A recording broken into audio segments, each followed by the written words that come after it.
Hello, and welcome to my review of Pokemon Journeys, episode 43, Sword and Shield 2, Darkest Day. So we've got a lot to get through, so let's get to it. Getting back into the arc, we find out that Team Rocket have been ordered to work in the power plant, but we're quickly back to Go and Sonia in Turffield. It's pretty much just a recap of what we learned in episode 27 about a lone hero quelling the Darkest Day, and from the game, Go speculating that the Geoglyph looks like a Dynamax Pokemon with a Vortex, and Sonia starts thinking that the Darkest Day is about to happen again. And in a really cool, unexpected throwback, Go brings up the Vortex in Clouds when Lugia showed up. So is it linked to legendary Pokemon? Well, he thinks back to Eternatus as well. So Team Rocket are there to look for a strong and evil Pokemon, and more energy spews out of the egg. And Rose confirms that he's trying to revive the Darkest Day with Eternatus.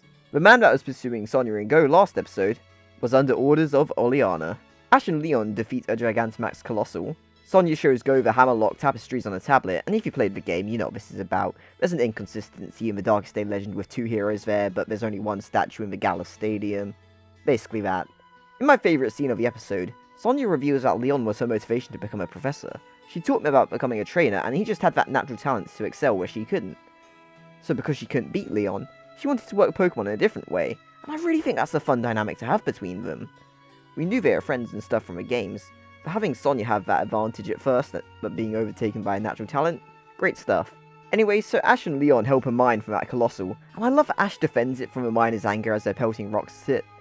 Rose is there for a quote-unquote inspection, and he gets to meet Ash, and I really like that Leon had already told Rose about him. Ash goes along with Rose while Leon stays back to help at the mine, but really he's just going to go snooping around. In another amazing scene, Sonia thinks that Go would be a great professor when they get to the lab. He doesn't really disregard the idea. There's some great setup for an endgame for him, and it draws parallels between him and Sonia, since obviously Ash and Leon parallel each other a lot, but he's still got his catch every Pokemon dream, so there's that. A wishing star falls and Magnolia gives Go a rundown about Dynamax. I'm not going to go into the explanation because, well, you can just watch the episode, which I fully recommend, but it leads to Sonia fashioning a Dynamax band for Go from a wishing star. Go gets a rundown about Galar's legend. Ash gets a rundown about what Rose wants, a protection of Galar's future, which Ash rejects his offer to join him for. He still wants to travel the world and get stronger. He wants to meet lots of Pokemon. The two boys being separated shows the themes of Sword and Shield well, looking to the future but also remembering the past. The next morning, Magnolia warns Sonia that she saw madness in Rose's eyes when she was helping develop the Dynamax band. The two researchers vowed to get to the bottom of the legend. At the Stow-on-Side mural, they're attacked by the guy who was pursuing them. And something I've been waiting for. Go steps up to defend Sonia. Ash isn't here, so it's up to him. The guy sends out Gigantamax Garbodor, and I'm kind of expecting that to be Oleana's, which she just lent to this guy, because, you know, she's kind of wanting to cut that loose end with, like, Sonia and the Magnolias and stuff. But Go realizes they're at a power spot, so he Dynamaxes Reboot. And I'm really glad we got to see it once before the evolution into Cinderace. Reboot falls back into the mural, and it reveals the Zacian and Zamazenta statues, and the episode ends. Wow, what an episode, I love this a lot.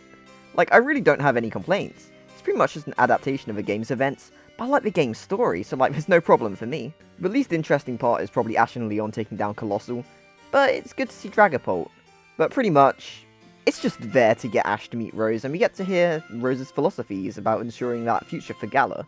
Leon's proactiveness is really a pleasure to see, since he goes snooping around into stuff, like especially the Hammerlock power plant, and he suspects Rose is up to something when he questions Rose about the Dynamax Pokemon rampaging. Really, the highlight of this episode is Go and Sonia's investigation, which gives us all the lore from the game, but also ties it into the Lugia raid, which is pretty nice to see, even if it doesn't end up meaning much in the end.